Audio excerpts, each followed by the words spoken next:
Hey guys, welcome for this month's theme, audio and music in Deliver Us the Moon.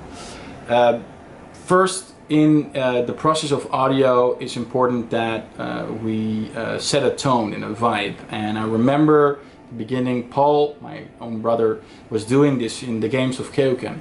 However, later on in the process, we started to realize that just making music and sound for games actually involves a lot more technique eventually. So randomly walking into the office was Sander eventually during a playtest, and Sander proven to be an aspiring audio designer within games. So I took a chance with him and said like, well, let's grow together then.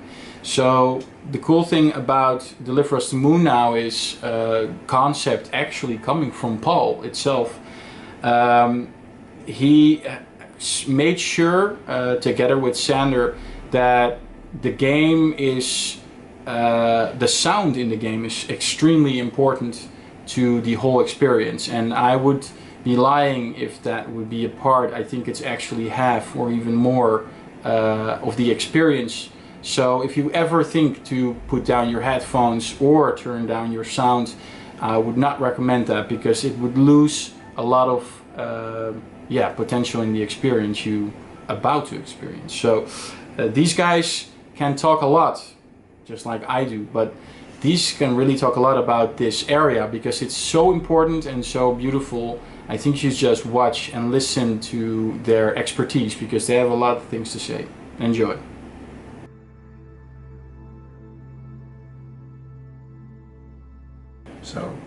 So I'm Paul Deetman, I'm co-owner of the company and also specialize in trailer music. And I'm Sander van Zanten, and I do all the in-game audio within Deliver Us the Moon, so all sound effects and all music. And today we are to talk about all things audio within the game, yes, and outside the game, and talk a little bit about ourselves. There you go. So guys, what inspired you into music, audio engineering? What inspired you guys to get into that? How did you find music? So it started actually as a rebellious way. I was really into electronic and techno music. So I was DJing when I was a young kid, and that inspired me to go a little deeper. So first of all, just a DJ, just the DJ decks, the wheels of steel, and after it... also a breakdancer, right? Also a breakdancer, that's right, yeah. I could, a man of many talents. I was like the backflip guy, and especially those sounds, that's really true. That's were a very groovy sound that got me into the rhythm. And I started to communicate with music a lot. And first was dancing, after was making it, and after, or DJing, and after that, so I started to create my own. Okay, well, as for me, music has always played a very important part in the family, my family. My parents used to be a lot into music, well, they still are. My brothers are, and so it was natural for us to all pick up music in some way or another. And as a child, I was always fascinated by stories, fantasy stories mostly, so stuff like The Lord of the Rings I would also always take with me on holidays. I used to read The Hobbit every year and the Silmarillion and whatnot, all the hardcore Tolkien stuff. And at some point the passion for music and fantasy stories came together in the games I started playing. So Fable and the Warcraft games, Guild Wars even, all these fantastic games that have such gorgeous music. And at some point I decided to give it a shot myself and see if I could create music that others find beautiful and inspiring. So here I am still trying to get there. That's really beautiful, Sander. And then guys, when composing your music or trying to create music, whether it be for a trailer or for the game, where do you get your inspiration from for those kinds of things when you're making a musical composition? Does it depend on the theme of the game, or and how do you find that? We started in the beginning of the process with like a palette of, which was very nice, but was a nice fit. So you use a lot of references within the musical realm with other existing music. Interstellar was a huge influence for. Actually, and we changed it. So in the middle, we changed like the whole tone of the whole game. Yeah. It used to be much more almost fairy tale-ish. Yeah, a little bit more mysterious. A lot more orchestral stuff, and we've kind of shifted that to more piano heavy, more solitary music, I think. I think we went for the more minimal road, but then with the deeper hits. So minimal music doesn't mean that it's not emotional in a way, but it's just a little less harmonies, but it's trying to go straight for the core, if that means anything. I think it's much more humble than it used to be. More humble, and that's I think that makes it possible to reach the audience's hearts more directly. And for trailer music, which is actually a little different than the music within the game, because this is its main reason is to get your attention real fast. And most of the time it's a little bit more epic, because you want to capture attention in, let's say, a 2-minute trailer or like a 1.5-minute trailer. You need to go fast, so this is a little different, but it needs to be in the same tone as what we were trying to portray here. That's true. Yeah, the trailer is a very, I guess, fast-paced piece of footage, action, both in video and emotion, and music and emotion.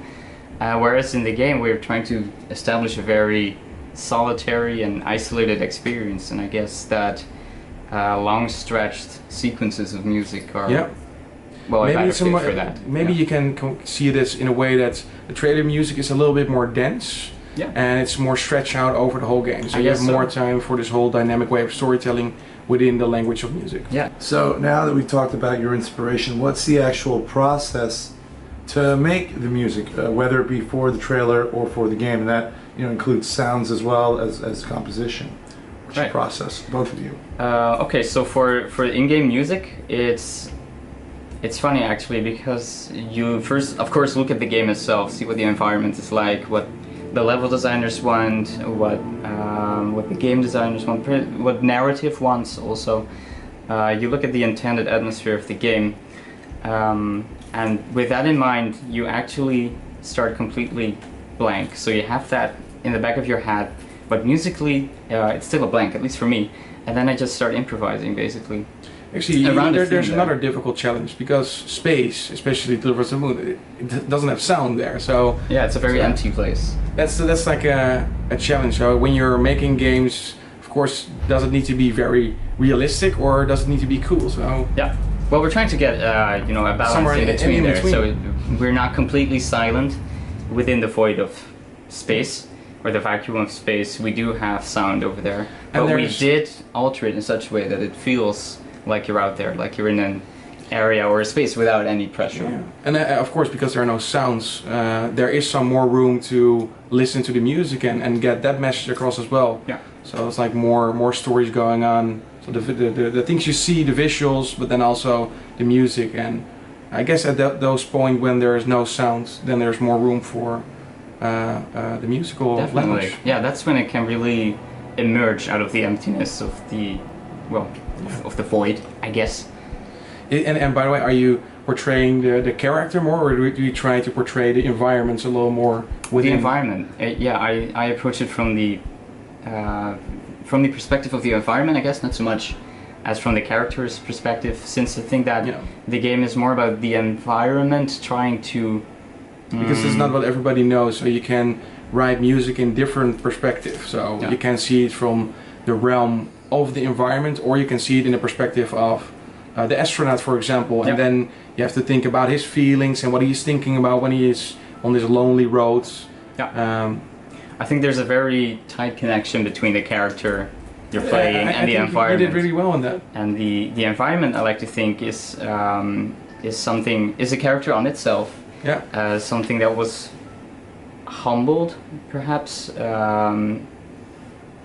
Something that used to have high hopes, something that has been disappointed, but still, I don't know, cherishes a little bit of light in itself. So we're trying to get a mixed sense of, I guess, awe and at the same time also danger, since, well, it is a dangerous environment after all. It's well said. So this thing of mystery, but also this thought of feeling, because he's like the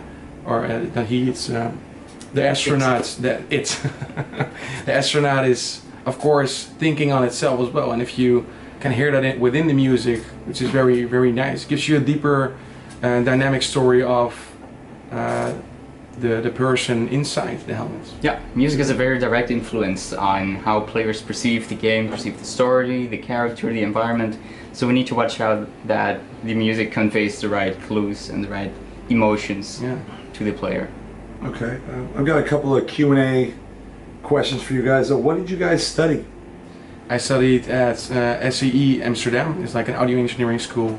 Finished it off with a bachelor.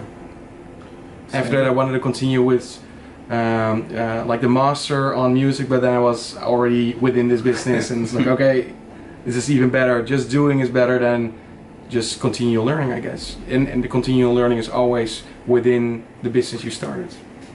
I've considered many things, among which business administration, history, archaeology, and I ended up doing nothing related to music, which is philosophy, although in a sense it is connected to everything. I have to say, so. I think it's very, very much connected. But this is my personal belief. It is. Yeah. But then again, you know, in daily philosophical practice, you're not really involved with music there, at least not on campus. True. But yeah, philosophy, I did that for 4 years. And after that, I went into a hermit mode and just went full on music, I guess. I did do a course on game audio at the SCE in Rotterdam. Oh, wow. A few years back, which was very informative, learned me a lot about FMOD, which is software we use a lot within the game. Actually, it controls all the audio within our game. And everything we do sound related goes through that audio engine. And the stuff I learned at the SCE was really, really helpful. Oh, awesome. All right, and I don't know if you guys answered this before, Paul. You might have, Sandra. I don't think you did. But how did you get started, like in the industry? Like, what was the spark? Actually, for me, it was after my school. I already was busy with this portraying this DJ career. But after it, I met a guy who was really big with trailers, and I was like, that is cool. I want to dive into this more film music stuff. And I tried, and actually I was really, really bad at the beginning. The guy told me as well, like, yeah, this is cool, but you kind of suck. And that's where you start just improving yourself, and he believed in me, and then he trained me as his apprentice. And eventually I got some skills with what he learned me. And that's a beautiful thing. I'm happy he gave me that chance. It's cool that if you get to learn the right people, they will help you further down the road. And even if you're not as good as you're supposed to be at first, they can help you get there. I guess it's learning like every language. It's, if you want to learn a language, it's about doing. And also, you need some people that help you to even get the culture even more. So you know the slang talk of the language you're trying to speak. And execution is everything, as 100%. with all things in life. Yeah. So, and these people, you know, they help you get there, I guess. Yes. As for me, once I was done studying philosophy and was tired of all sorts of academic stuff, I just went full on into music. I just locked myself up and started writing music all the time. And that went on for a while, and I emerged from my cave and started to participate in game jams like Ludum Dare, Global Game Jam, and some others. And after a while, I somehow came across this message that the guys from KeokeN were spreading on Facebook. They were looking for you're actually testers for another project that KeokeN was working on at the time. I was, Horrent, a horror game that some of you might have heard about before. We were still working on Horrent at that point? Yeah. Wow. Yeah, I was a public beta tester there, which was fun. And at the time, I knew that you were doing the game audio there. So when I introduced myself, I said, okay, so I do music, but I know you have a music guy, so I'm not gonna... So maybe that's also good to know for people, so they could say, like, so why do you not do the music if it's like, if you're a co-owner of the company? Actually, it took so many tries. So for Horrent, I did a lot of music. And we ended up not using anything of it, so this is like we shelved this project. So for the next project we were saying, like, okay, because I'm wearing many hats here, we need to do something different. So then we already met you as a playtester. It's like maybe we should do this with Sander. and he was even knowing more about FML than me. It's like maybe this is the right move to put him completely on it, and then I could focus on different things of this business. Yeah. I felt guilty at first for taking your place. I mean, No, that's what it felt like. But I think it worked out pretty well. I mean, you have so many other things to do here within the company that is crucial to what we do, that I'm kind of glad that I have, I don't know, sort of relieved you from it is that very part good. It was a very conscious decision to say like, okay, we need somebody who is completely focused on this, and not like half. And you did. And I'm glad you guys made that decision so early on in the project. It's not at all uncommon for audio folks to only get hired near the end of a project, and that is a terrible, terrible thing, because things will need to be rushed at such a high pace that. So do you like that? Do you like to be involved from the beginning of a process? Oh yeah. Because you saw like all the beta types of Deliver Us the Moon, and it went from this quite cool experience to a very, very beautiful one. It did. It was. Well, okay, so it's fascinating to see the project develop, but other than that, it's also very useful, both for me as the audio designer, but also the rest of the project team, just to have audio involved at the start of a project. For example, the things we've been able to do is set up all sorts of systems that allow us to control audio dynamically and efficiently, which would have taken a lot of time to set up otherwise. I mean, it did take a lot of time to set up, but we have had the time to do that. If we would have had to do that now, that would have been terrible. Terrible. Okay. Do you guys have a favorite kind of music? More simple question. More simple question. That is the hardest question you've asked so far. Okay, well, you got 40 minutes. But for people like to scale things in little parts. But I still love electronic music, of course. I love classical music. Would you say that all music has something to give? All kinds? I guess you prefer one style a little bit more than the other. Sure. So it's about languages. So do you prefer French? Do you prefer English? Do you prefer Spanish? For example, this is also, you can compare it a little, I guess. Yeah. I guess all sorts of music are equal to each other, objectively speaking, and then everybody has a subjective preference into what music works for his. Which segues me into this next question. Oh, here we go. Did you say segue? That's right, that's what I said. Okay. It's a verb now. Yes, it's a means to toe it in there. Yeah, no, I got it. You know, you saying music, do you think that music is a language, and then when you guys hear each other's music, do you, he's laughing because we talked about this last night, do you guys think that you can maybe hear each other's like style a little bit in there? Do you see things in each other's music that maybe a regular person wouldn't see? I think we both have a different approach of speaking the language, which is called music. I think we understand each other's music. We both have a different approach, but different doesn't mean better or worse. Sure. It's just a different dialect. Yeah, I guess we have a different dialect. I think we are quite close with a lot, but also we have our differences. But it doesn't mean that it's bad or very good. It's just different. It's a different dialect, which is. Yeah, but what can you say about that? Do you agree with that? Well, I do agree with that. It's just that we have been doing this for years now, so we have, I guess, more knowledge and experience of musical structures and whatnot. Yeah. So we are able to see more details and more intricacies of whatever music comes our way, and so that means that, I guess, it makes us some sort of linguist of music. Yeah, but I guess to so. Some extent. If there were no words and we were just talking with music, so I will do a question, you will do an answer. I guess we can do it a little. We could do. Well, music is a really funny language because it allows us to say so many fundamental things, but then it falls short of very basic practical stuff. So with music, you would never be able to explain how to assemble a chair or something. I don't know. No, that's fine. Because it's a different sort of information. That's going to be our next game, actually. Having you compose a chair piece. assembler. I guess you're right. It's a different frequency of what you are trying to portray, and it is not saying how to assemble. It's not saying how to assemble a chair or like an IKEA closet or something. I'm not sure. I'm not even. Maybe we should try that actually. Maybe we could. What if we could? So you don't have like a roadmap. We would shake the foundations. Yeah. And do you guys have a favorite composer that you think is really talented? I have to say, very cliche one. And also a game that you think has great audio. I love what Hans Zimmer is doing. For me, it's a little bit more minimalistic, but very.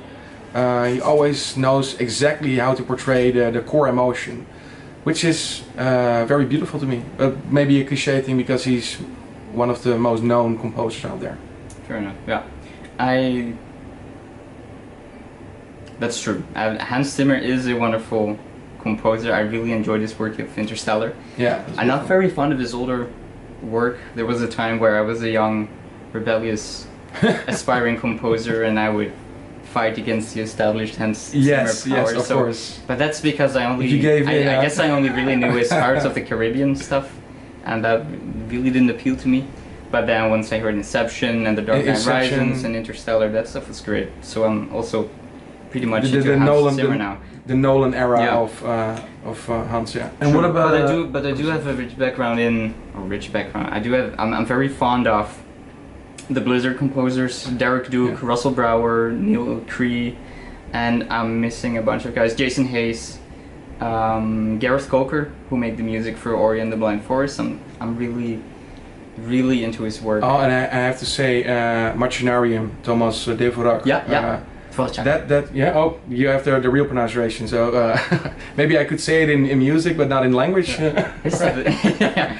Different dialect, but no, he did something beautiful. It was jazz electronics mixed with it was actually a very funny thing to portray, like a 2D side scroller. Yeah, his music is really organic. Yeah. Have you played Summerlost? Yeah, Summer Ross as well. Yeah. It's from the same makers. Yeah. But they did something very interesting and also a little risky with the music. And sometimes if you do these risky moves with, maybe it's not the right fit exactly, but then it's even like more eccentric in a way. Yeah. So I like that. Definitely. Also, of course, the Journey. Austin Wintory. Yeah. Also a very good one. Austin's great. Guys, thank you so much for doing this with us, and it was a real pleasure. Please say goodbye to everybody out there, and thank you so much. Thank you. Thanks for tuning in. Yeah. See you around. Cheers.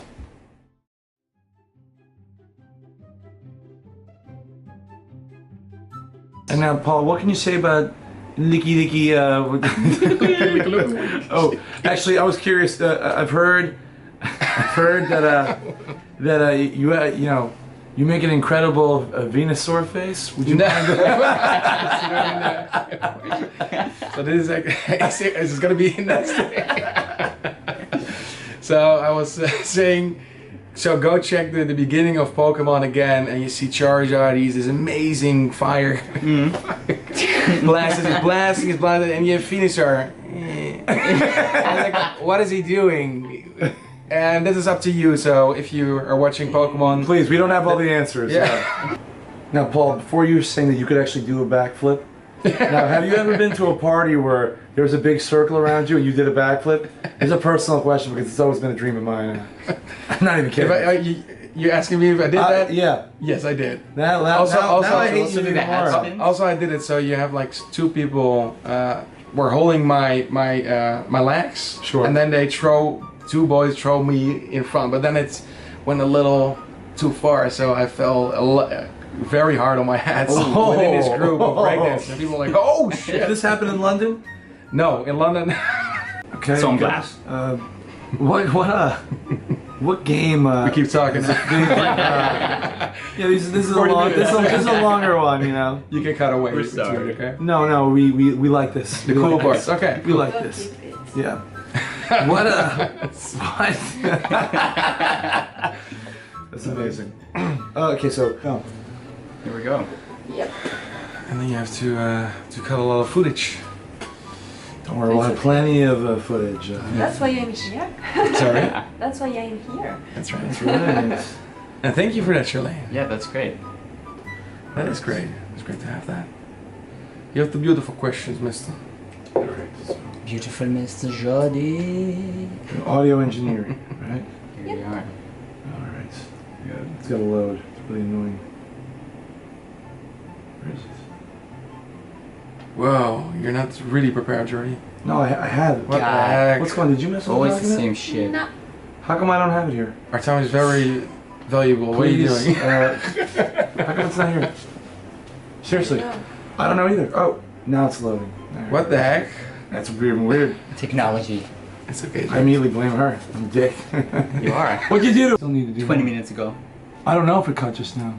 No, it's okay. It was Is still it recording again? running. Alright, so yeah, so that's random. It was still running when they answered the question. You guys went so long, it just said no more, please, No more. no more. It's done. Yeah, so No. you were saying about London, you broke your ankle or something? No, I dislocated my shoulder because it was actually a few years ago when I was breakdancing actively, but then I thought like, yeah, I can still do it. Couldn't do it. And Sandra, you know, do you have any of these wild stories as well, where maybe you've broken a bone doing a backflip at a party, or? Did you break bones? Actually, never. No, I'm physically quite Neither have I. quite Wow. unharmed ever. I did got hit by a truck almost once. Whoa!